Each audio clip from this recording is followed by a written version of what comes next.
And now give the floor to His Excellency Abdoulaye Diop, Minister of Foreign Affairs of Mali.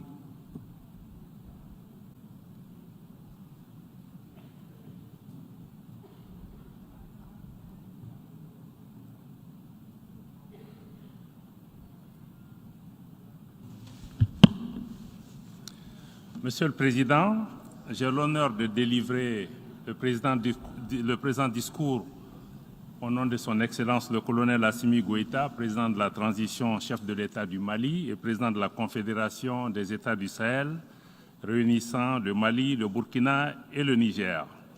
Le sommet qui nous réunit et le pacte qui en résulte arrivent à point nommé. En effet, notre organisation commune, les Nations Unies, a été créée essentiellement pour préserver les générations futures du fléau de la guerre. Il est regrettable de constater que, après près de 80 ans, nous n'avons jamais été autant menacés par les défis existentiels, pourtant évitables pour la plupart. La prolifération des tensions et des crises dans le monde, notamment le terrorisme, la pauvreté, les changements climatiques, les inégalités, les maladies, les confrontations géopolitiques et les velléités hégémoniques et de domination néocoloniale ont mis à rude épreuve l'action de notre cadre multilatéral incarné par l'ONU, lui-même reflet d'un ordre ancien et d'un monde d'hier.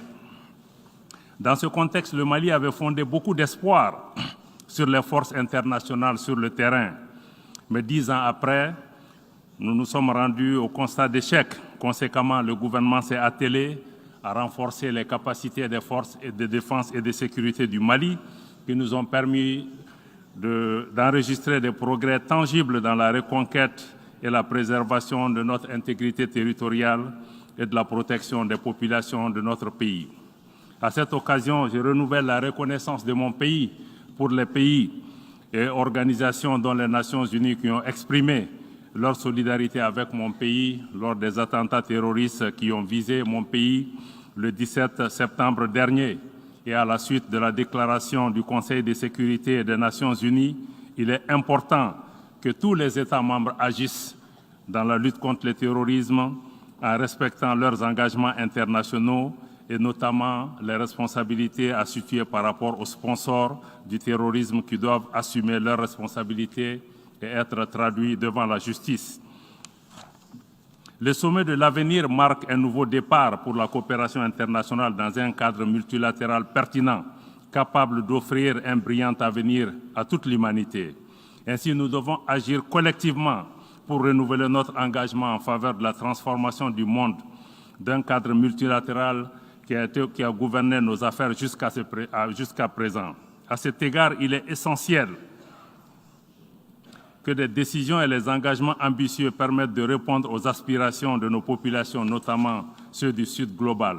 Il est également essentiel d'avoir le courage de procéder à des réformes de nos institutions multilatérales actuelles, notamment le Conseil de sécurité et des institutions internationales, afin de les adapter aux réalités de notre temps, afin qu'elles soient plus inclusives, plus justes, plus équitables, mais surtout plus représentatives.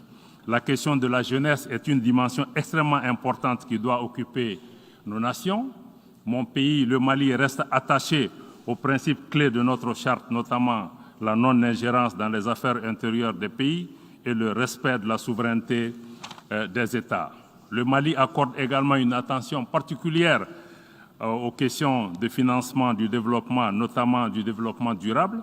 Nous pensons que la problématique du numérique aussi est une dimension essentielle. D'ailleurs, mon pays s'est engagé à mettre en place un programme ambitieux de digitalisation des services publics.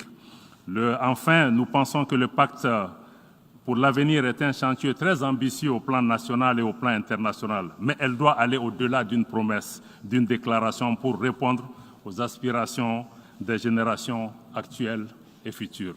Je vous remercie. I thank the Minister of Foreign Affairs of Mali. Now I give the floor to Minister of Foreign Affairs and International Cooperation of Mali. Merci, Monsieur le Président. Le Mali tient à réaffirmer son attachement au multilatéralisme incarné par notre organisation commune, l'Organisation des Nations Unies, mais aussi dans le respect des principes édictés à l'article 2 de la Charte, notamment le respect de l'égalité souveraine de tous les États, la non-ingérence dans les affaires intérieures des États, mais aussi la non-utilisation de considérations géopolitiques pour punir des populations entières pour leurs choix politiques. La délégation du Mali estime que le temps est venu de passer des déclarations d'intention aux actes concrets en vue d'une véritable transformation de la gouvernance mondiale à travers des réformes majeures sollicitées par nos peuples depuis fort longtemps, notamment celles du Conseil de sécurité et des institutions financières multilatérales. Les Nations unies doivent cesser de perpétuer et refléter un ordre ancien, l'hégémonie d'un groupe sur le reste du monde, cesser d'être aussi le prolongement ou la couverture à un ordre mondial néocolonial. Au-delà de cette réforme des institutions, le monde a besoin d'un leadership collectif, capable de travailler à forger les consensus nécessaires pour relever les défis du développement et ce, dans un esprit de solidarité et d'équité. C'est ainsi que nous pourrions promouvoir un monde de paix et de justice de manière à laisser personne de côté. Ces réformes indispensables permettront aussi de favoriser davantage le développement durable de nos pays, tout en contribuant à mettre un terme aux inégalités flagrantes dans nos pays. Face aux lenteurs enregistrées de la réalisation des ODD, ma délégation préconise qu'une priorité absolue soit accordée à la mise en place de mécanismes robustes de financement innovants aux fins de dynamiser véritablement la mise en œuvre de l'agenda 2030. Le Mali appelle notamment au renforcement des partenariats sud-sud, des financements publics et privés et même des investissements dans nos pays, des financements aussi effectués par les diasporas, l'actionnariat populaire, mais surtout l'accroissement de la mobilisation des ressources internes. Il est important d'accélérer le momentum pour catalyser la mise en œuvre de notre agenda 2030. Donc, pour terminer, le Mali note que les défis à relever pour un monde de paix et de prospérité sont bien à la portée de nos États, pour peu qu'on fasse preuve d'imagination et de courage. Cependant, pour y arriver, nous devrons collectivement faire preuve d'une réelle volonté de changement pour une gouvernance mondiale au service de tous les peuples. Je vous remercie.